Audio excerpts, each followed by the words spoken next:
large group of candidates and incumbents on here with us tonight. Running for the Kansas House, we've got Ryan Holmquist and Sally Jercha, Representative Jennifer Day, Stephanie Byers, Katie Dixon, Mary Lynn Poskin, Derek Milligan, Representative Brett Parker, Chad Smith, Steve Crum, Mike Schimmel, Joanna Schultz, Mike Griswold, Angela Schweller, who popped up on the screen, Sherry Grogan, Matt Fox, Linda Featherston, Representative Susan Ruiz, Minority Leader Tom Sawyer, Jim Swim, Phil Black, Representative Rhys Shue, Jan Scoggins, and our Assistant Leader, Valdina Wynn. Thank you all so much for being here with us tonight. I'm really excited to turn it over before we get started with the question and answer to someone who is absolutely no stranger to Kansas. They have me unmuted. Oh. Hi, Sandra. Thank you.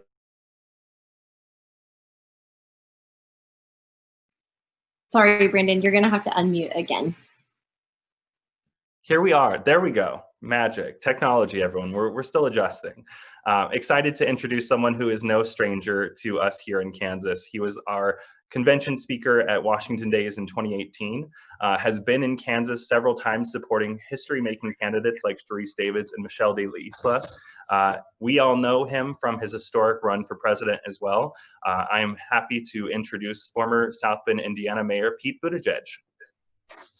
Well, thanks so much, Representative, and thanks to all of your colleagues and candidates and Leader Sawyer for all the work that you do. I know there's such a hardworking team for the House Dems, and I'm really excited to be with you. So thanks for the chance to be here. You're right, Kansas is pretty special to me. You know, it was really when I came for Washington Days, it was right around that time that I was first beginning to seriously think about what it would look like to put together a campaign for the presidency. And during that campaign, whether we were traveling in Kansas or out on the road, you always made me feel like there was just such support coming from your part of the country. And, you know, the whole country has been looking at Kansas, and it's been remarkable to see so much of what's been achieved and what could be achieved in your state. I obviously feel a lot of affinity coming from a red state that is perfectly capable of electing great Democrats to office at every level of the ticket, but only if there is an amazing level of organizing and work and commitment. And that means resources, and that's, of course, part of what we're doing tonight. So I want to thank everyone on this call for generously contributing and helping make it possible, and encourage you to keep contributing time, talent, and treasure until we meet our goals, because this is the election of a lifetime. You run out of cliches trying to describe where we are right now. I mean, I could call it a fork in the road or a deciding moment. Take your pick. We are literally beyond description in terms of how important this moment is. I felt that was true a few months ago when I stepped off the campaign trail, and now it's even more so. Our democracy, our health, the basic ideas of justice that animate what kind of country we are, all of that's at stake in the choices that are about to be made. And I also believe that the 2020s are going to go down in history as America's deciding decade, that some of the choices we're making just as a matter of immediate necessity around how to get out of this recession or depression that the pandemic has thrown us into, how to deal with the imperative of racial and economic justice, how to make sure that we're ahead of the climate challenge before it moves past the point of no return. The decisions we're going to make just in the next year or two will define the next decade, and that decade in turn, I think, is going to define this era in American life. And it simply won't be enough if the areas of the country that have always reliably, consistently voted for Democratic and progressive candidates are the only ones that are part of this. We understand that. And it's one of the reasons why, with our organization, Win the Era, and in any number of capacities, it means a lot to me to be here. And I'm so thrilled to be with the elected leaders and the fantastic candidates who are stepping up around the state. Not an easy thing to do. And by doing it, you have demonstrated the kind of leadership that we're going to need a lot more of in order to do well in the days to come. Look, I think if the election were held today, we'd be in fantastic shape. There are two things that we really got to worry about. The first is the mechanics of the elections. And while the kind of so-called voter fraud that Chris Kobach in spectacular fashion failed to prove. That may not be real, but forms of voter suppression, some of which actually take place in the name of combating voter fraud, not to mention influence from abroad, and the very real problem, the simple mechanical problem of poll workers at a time when many of those who we would normally turn to staff elections won't be available. All of these are going to make it tougher than ever to have a good election, and we're going to have to work to make that a reality. The second thing that we need to worry about, of course, is the fact that the election's not today. The election is up ahead, and in the weeks between now and election day, any number of things could change. Just look at how much changed in the last few weeks in our national life, in our politics. And we should not expect that the kind of world historical shocks that we're experiencing as a country and even as a planet, we shouldn't expect that those are just going to end because the first half of 2020 was so demanding and even exhausting. There could be more where that came from. That's why we've got to be on our toes, supporting one another, lifting each other up, gathering the resources, and doing the work. And I know that's exactly what you're doing. I apologize if there's a little bit of dog noise. I think someone just came home here. The boys are very excited. This is why we need to be so attuned to what's happening at every level of the ticket. And it means a lot to me to be able to support the work that state legislators are doing, because often this isn't getting the kind of attention it deserves, even though we're also in a moment of showing us just how important that work is. In order to navigate this season that we're in, we've seen, yes, we need a new and better president, no question of that. We've seen how many of these decisions are being made at the state level. And that's not going to change in the months and years ahead. But yet, because of what's happening nationally, there's less oxygen than usual. There's never enough attention, and now there's really not enough attention going into these state races. That's why I'm here. That's why I think it's so important for us to be together here. And I'll cut off my monologue right there because I know we have a great discussion ahead. But again, I just want to thank everyone here for all that you've done, and for the Team Pete folks and Win the Era folks that I see time and time again. Thanks for being there for event after event. It feels like we're touring the country in a kind of breakneck fashion, and so glad that tour has brought us to Kansas tonight. Well, thanks so much for being with us. We're really excited. As I started scrolling through all the squares in the gallery on my computer screen, I realized I left out two of my colleagues, Representative Stephanie Clayton, who I get the pleasure of sitting next to on the floor and having a lot of banter during our House floor debates, and Representative Sydney Carlin as well. So I'm glad that you all could make it. You kind of touched on these, but let's go ahead and just jump into the Q&A and talk a little bit about, start off the discussion. So we know why we all love Kansas and the Midwest. What is it that is possible here in Kansas, Sunflower State, when we work together? What is it about us that excites you to spend your evening with the Kansas House Democrats? Yeah, so coming from a place like Indiana, it's so important to me that we step forward and prove there's no such thing as a permanently red state. And the Midwest in general, Kansas in particular, have a great progressive and democratic tradition. You could argue it goes all the way back to the days of John Brown. And I've gotten to know extraordinary leaders in our party, like Kathleen Sebelius, Dan Glickman, who I learned from a lot, who came from Kansas. I've seen the leaders you have, like you mentioned, our support for Sharice Davids and Michelle De La Isla. And I've seen what you're doing in the legislature. Unfortunately, Kansas was the site of a sort of experiment in extreme fiscal conservatism. And the response to that, I think, is part of what you, Brandon, and your colleagues in the legislature have been dealing with, but also now have a chance to model the fact that there's a lot more common sense out there in the middle of the country than people would think. Look over at Oklahoma, where by initiative, by referendum, they passed a Medicaid expansion over the heads of the politicians who wouldn't get it done. I think we have a chance, especially at this moment of realignment, to change the definition of a red state or a blue state.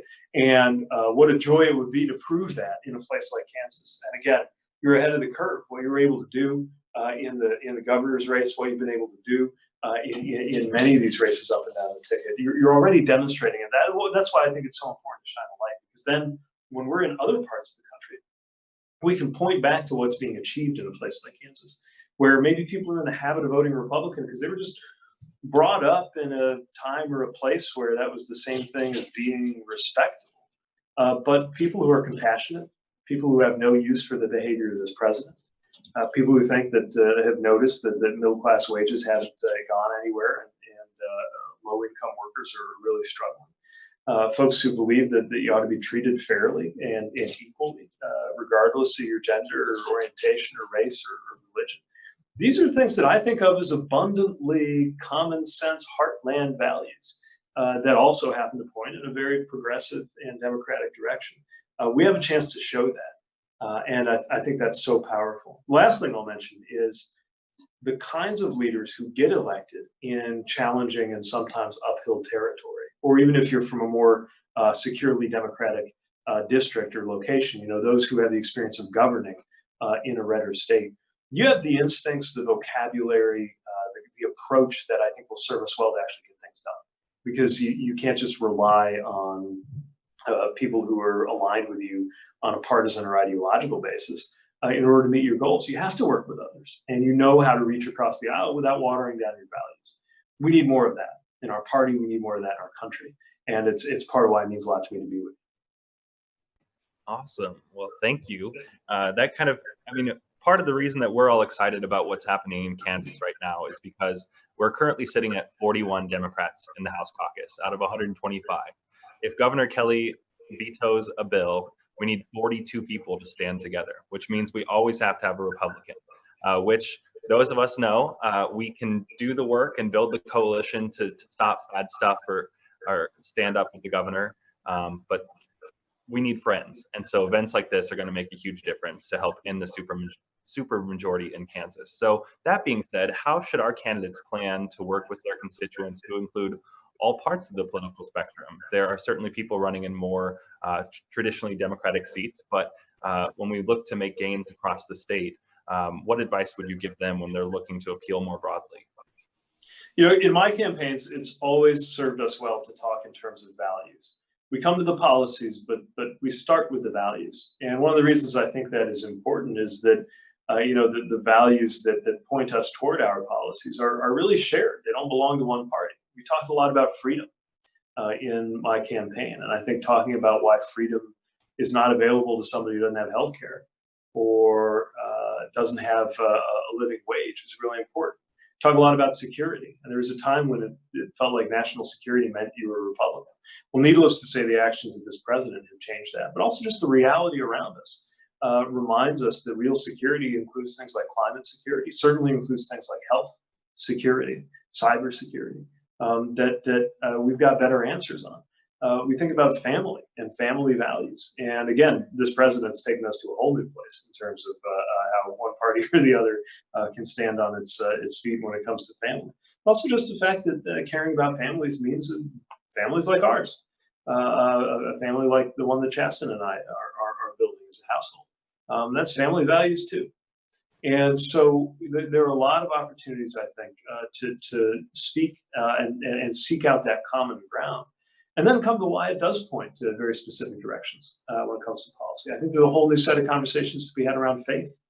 When I am sitting in the pew in church, I'm hearing a lot about the least among us and identifying with the oppressed and sympathizing with the prisoner and seeking out leaders who walk in the way of humility and decency. And I don't think you have to belong to any particular faith tradition to see how that has some resonance with where we are politically today and some implications.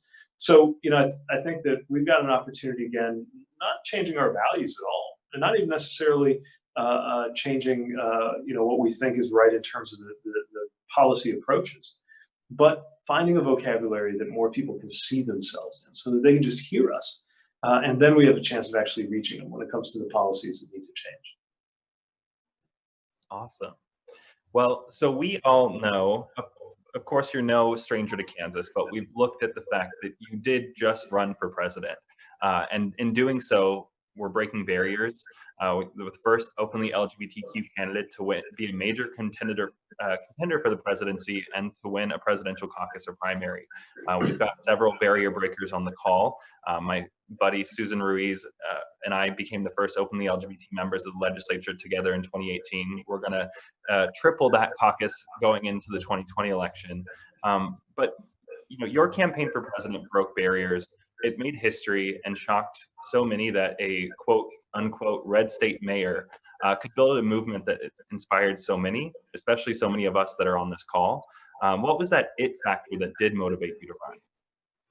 Well, first of all, I want to acknowledge the barrier breakers who are on this call, because what you've done, you never know who is looking over at you and sees themselves differently, because you made that possible. And when you're first to that, it brings a lot of opportunity and power to do something, but also can be pretty lonely at the outset. So I'm so glad that you stepped forward the way that you have. For me, it was just taking stock of what I felt was needed and looking around at what I might have to offer. I think anytime you run for office, that's a good way to come at it. Now, what does this office call for? What does this district need? What is this city really crying out for?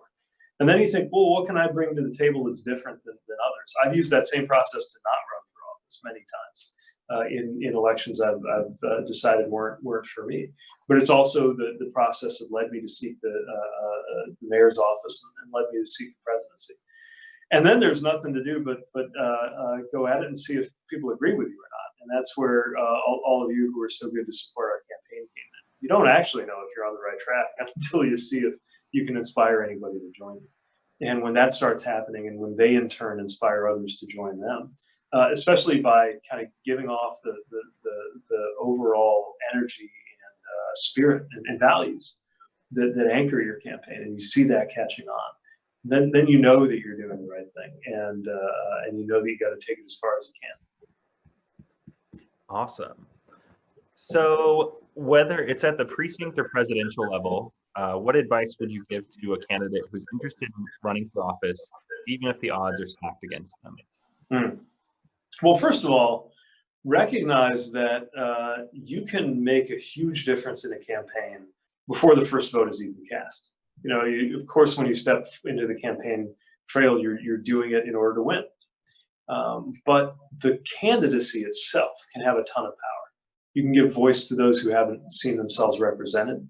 You can get ideas into the mainstream or into the media or just onto the table that weren't there. I'll give you one simple example. The Democratic Party in their platform in the last couple of days, it's come out, has embraced the idea of structural reform in the court for the first time in modern history. It was an idea that we helped to popularize in the course of our campaign. So a candidacy in itself has a lot of potential. But also, the way to think about being ready to win in an uphill race is that it starts with taking that first step. And this is how we grow majorities. This is how we break supermajorities when that's what needs to be done. How tantalizing to be this close to doing it and have a wind at our back that can make it happen. And I think the most important thing to know is that you'll never know for sure what it was like unless you step forward and do it. And I think too many people think they got to wait to be asked or get some kind of permission or get certified that you're good enough to run. And if looking at some of the people in charge right now doesn't cure you that, then thinking about the people you could help should. That's great. I think back to even my own consideration of running, and had one of our colleagues who told me that we got stuck with people like my predecessor who wouldn't listen to constituents because people like me didn't step up to run. So I think that's all really good advice. It's powerful. So we are on the eve of the primary election here in Kansas. Anyone here with a TV or a halfway decent data package on their phone has been inundated with ads for the Republican primary. And so that kind of takes me to the next question. Republicans across the country take a pretty cynical approach to leadership, often doing what their primary election polling data tells them to do rather than just doing what's right. Talk to us about the political leadership philosophy and the rules of the road that you all adopted in your campaign, and what you learned from that and how we can apply that here in Kansas. Yeah, well, thanks for acknowledging the rules of the road. This was a really important part of our campaign because we started with 4 people, maybe 8 if you count the interns. and grew in a matter of weeks to an organization with hundreds of staff, thousands, hundreds of thousands of volunteers and contributors.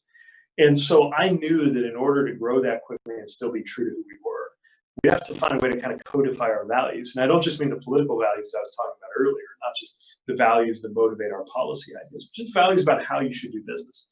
And that was the idea of the rules of the road. Certain principles that would guide us in our decisions, even principles we could appeal to if we were trying to decide internally how to resolve a difference of opinion. Ideas like, the very first one was respect, and that included respect for the process and respect for the office and respect for our opponents.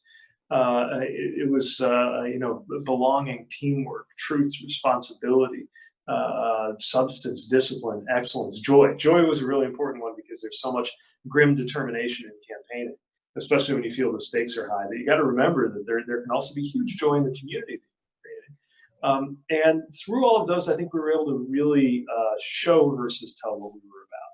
And I think that was a real distinctive element in our campaign and our ability to touch people. They became more liable to listen to whatever I had to say about court reform or cybersecurity if first we connected at the level of what we're about. I know that there have been some short-term rewards for very different, more cynical, as you say, approach to politics, but I believe in the end that catches up to you. I think it's catching up to the Republican Party right now. I'm afraid for the Republican Party because even though as a Democrat I want to win, I also want there to be two parties that are reasonable and healthy, and we don't have that right now. And a lot depends on what process the Republican Party might go through in the future. But for that to happen, we've got to win big enough and in enough unexpected places that it sends out the shockwaves that maybe are strong enough to reunite them with their values and their conscience. And I think that's part of what we have a chance to do right now. I agree 100%. Speaking of unexpected places, you went from dozens of campaign stops a day to now being at home in a global pandemic in a very, very short amount of time. So I know a lot of the folks on the call were very interested to learn about what you're up to now. So in addition to helping win races up and down the ballot across the country, tell us about those projects. Tell us about Win the Era. And I think I've seen some comments about what you're up to at Notre Dame. Thanks. Yeah. So we have a pair of organizations that I launched after the campaign. One is a political action committee, and the other is a 501c4 organization called the Win the Era Action Fund. And the idea is to carry the values and the ideas that motivated our campaign, that moved me to get involved in the first place, and make good on them in new ways. And one of the biggest is helping other candidates. So obviously I'm all in for Joe Biden, doing everything I can to make sure he's the next president. But I didn't want to stop there because, we can't ever, look, conservatives never treated the presidency like the only office that matters. Republicans patiently and cleverly built up majorities on school boards and state legislatures up and down the ticket. And I think it's very important to do that. And one way to make good on that is through the support that we're doing for these races. But I'm also interested in the issues that are going to define our era. We call it Win the Era because I always thought that these campaigns, including my campaign, are not just about what happens in one election, but what happens in the future in our country. And that means thinking about issues that are overdue and need attention. Structural reform, the shape that our democracy is in. Mental health, the probably issue I heard most on the campaign from voters relative to how little I heard about it from reporters, and needing to kind of boost the conversation about that. Climate, which is going to be defining for the opportunities that my generation has or misses out on. National service, which has the potential to build social trust and belonging in our country the way that I had when I was in military service, getting to know other Americans with very different lives than my own, and learning to trust them. Issues like these, racial and economic justice, especially the economic empowerment of racial minorities, because I believe that can hold the key to political and social empowerment too. There's a lot of work to be done here. We're not going to solve it in 1 year, but with our efforts and organizations we're teaming up with, I see tons of opportunity on that. Also taking the chance to just write and think. I've got a book coming out in October on the subject of trust, because I think that trust really holds the key to a lot of the problems we got to solve right now, whether it's climate action or getting ahead of this pandemic. Social trust and political trust in our country have been beaten up. And we've got to find ways at an accelerated pace to restore them. And that's also the theme of the work I'm doing at Notre Dame. So I'm joining the university as a faculty fellow in their Institute for Advanced Study. Every year they take up one big topic to look at for the whole academic year. And this year that topic is trust. And it's being looked at by different scholars in every perspective, from literature to social science. There's philosophy and even biology around trust. And I'm really excited to be part of that community of scholars sorting through these issues, because I think they're only going to become more timely as we go. So needless to say, we're keeping pretty busy, and the dogs are pretty happy to have us home. I don't know who's going to break it to them that this is not a permanent arrangement, but in spite of the terrible circumstance our country is in, I'm also counting my blessings and glad to be able to spend more time with Chasten and more time in four walls at home. Awesome. Well, I did make sure that before the call, I went ahead and pre-ordered both your book and Chasten's, and Chasten's actually comes out on my birthday. So oh, wonderful. Good. Yes, yes. Well, and you popped over our next question, which was about how, Chasten, Buddy, and Truman are adjusting to having you home like literally all the time. Yeah, well, Buddy and Truman love it. Chasten, I think, loves it most of the time. We're doing great. It's interesting. One real test of a marriage is to go off and run for president. Another test of a relationship is to be physically in the same place literally all of the time. And I've been thankful that our marriage has held up well through that. We're setting records for how much we've been cooking together. He's leading on the cooking, I do the cleaning for the most part. We're reading. We're in close touch with my mom and with his parents, which has been great. It's not a situation any of us would have wished for, but when you've been running for president for a year and a half, you forget how to be in one place. And I'm not sure if it hadn't been forced on me, I'm not sure that I would have managed to sit still. Try to make the most of that. Thanks. Great.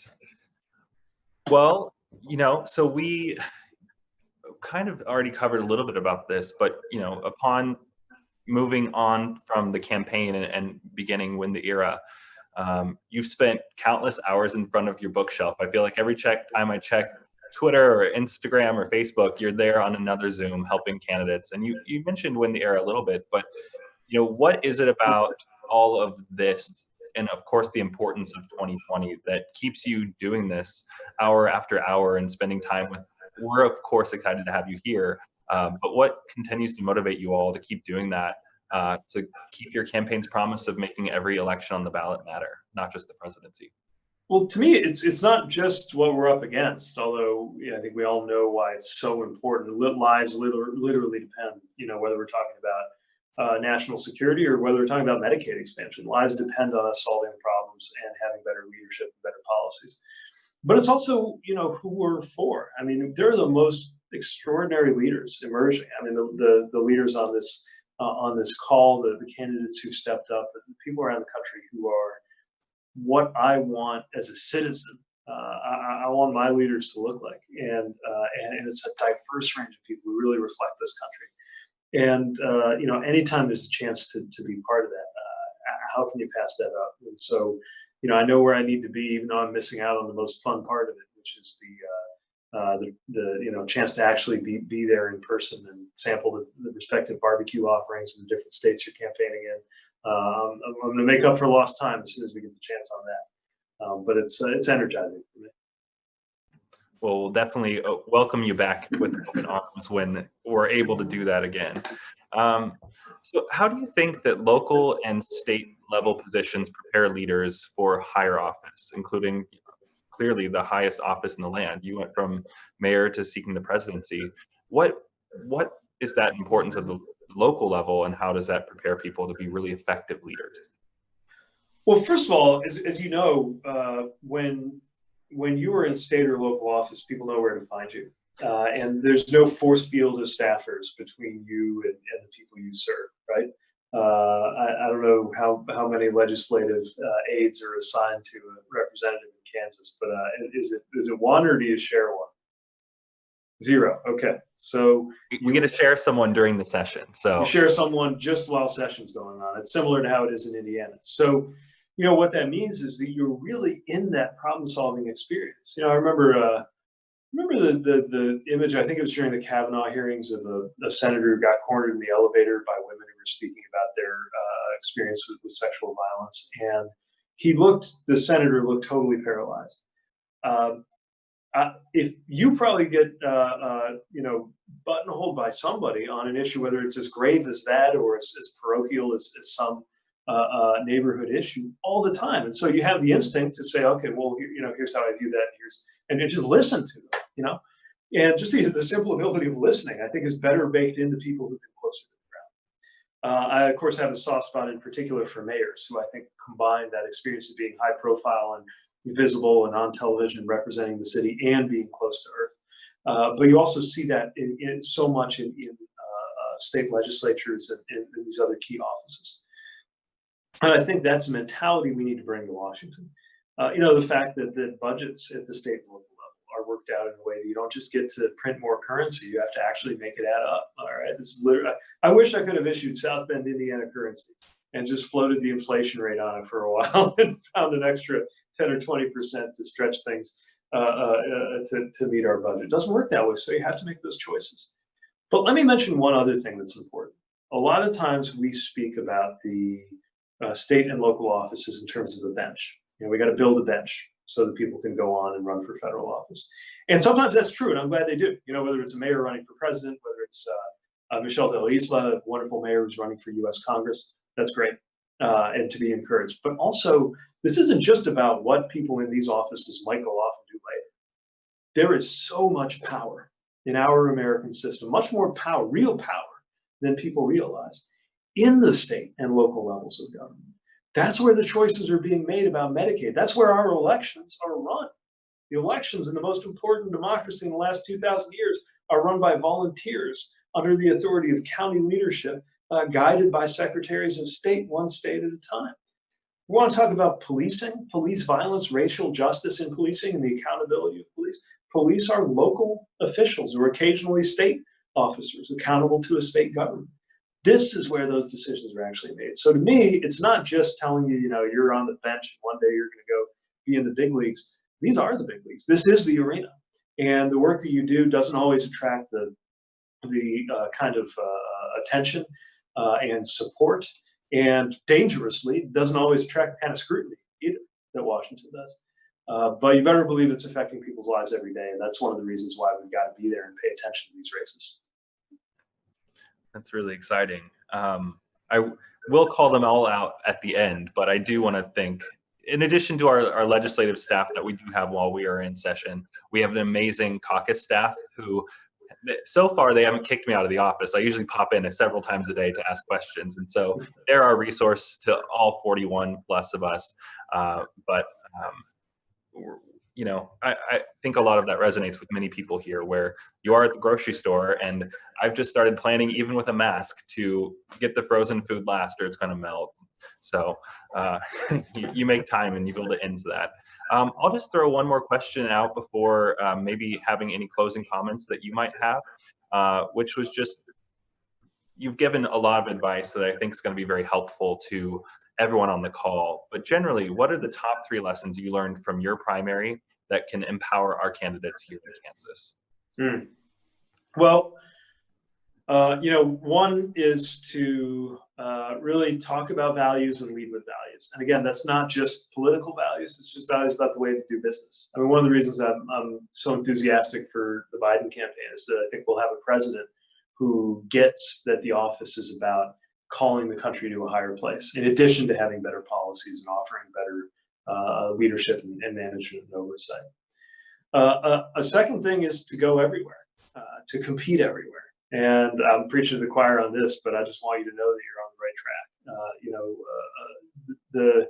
The work that you do learning how to reach people in an area that maybe traditionally hasn't voted your way, that's incredibly important. It's powerful, and it is a huge contribution back into the party writ large, too, to help have a wider view.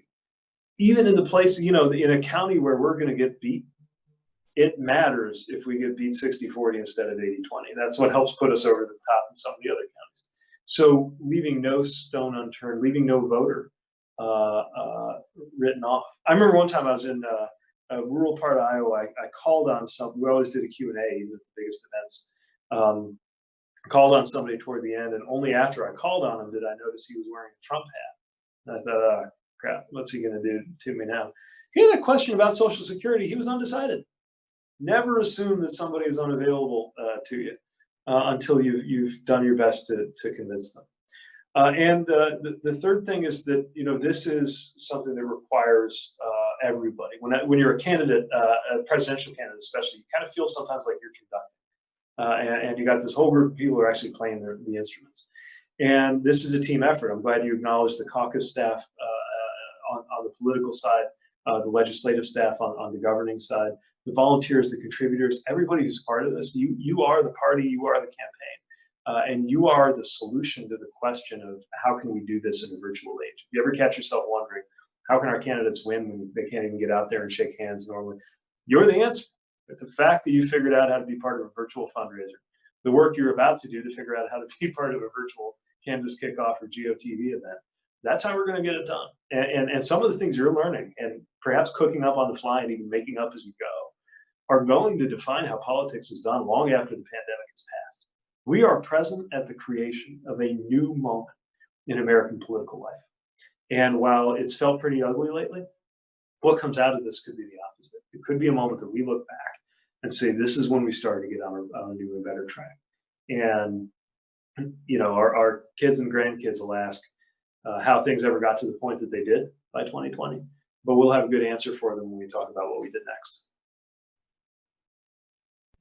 Awesome. Well, are there any final wrap-up comments that you want to leave us with before we know that you are plenty busy, but want to give you that opportunity to close?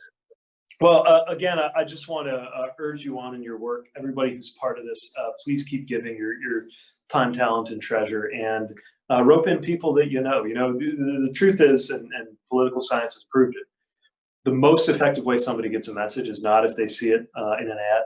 It's if you hear from somebody you know, a relative, a friend. And there are people in our lives, even at this moment, who have not decided how to vote or have not decided whether to vote. And especially with voting being a little confusing or different this time around, we've got to make sure that we do everything that we can at this moment. And I know you're doing it. And I know it might be lonely. Look, especially if you're in a very conservative corner of a very conservative state, you might think you're the only one. Unless you speak up, there are 3 other people at coffee after church or in your workplace or wherever it is who think they're the only one. And that's exactly why we've got to stand up and do what we do. But by the end of this political season, by the efforts of all the people I see on this call, especially the candidates and the elected leaders, but everybody who's supporting them, making it possible for them to compete and win, we can have a lot to be proud of. And, you know, we don't often talk about pride in politics in the same sentence right now, but it doesn't have to be that way. Politics defines what it is to be American, right? We're a country that isn't organized around a ethnicity or that kind of history. We're a country that's organized around a civic creed. And the election is the beating heart of our civic identity. It's literally what it is to be American. And you're in the middle of it. That's where the joy ought to come from, as well as the urgency. So here's to making sure that when election night rolls around and we get the results in, that we have a lot to celebrate and that we're cheering on the very good news that came out of the efforts that you put in Kansas. And I'll be watching closely, and I'll take a lot of pride in what you're about to achieve. Awesome. Well, thank you so much for being here. It's good to see you again. We're so excited to have you back in Kansas. For all of you that were on the call tonight, I appreciate you taking your time. At one point, we had over 114 participants I saw. And so I just want to thank you all for everything you're doing. Your investment in the House Caucus is going to do what it's going to take to help us in the supermajority.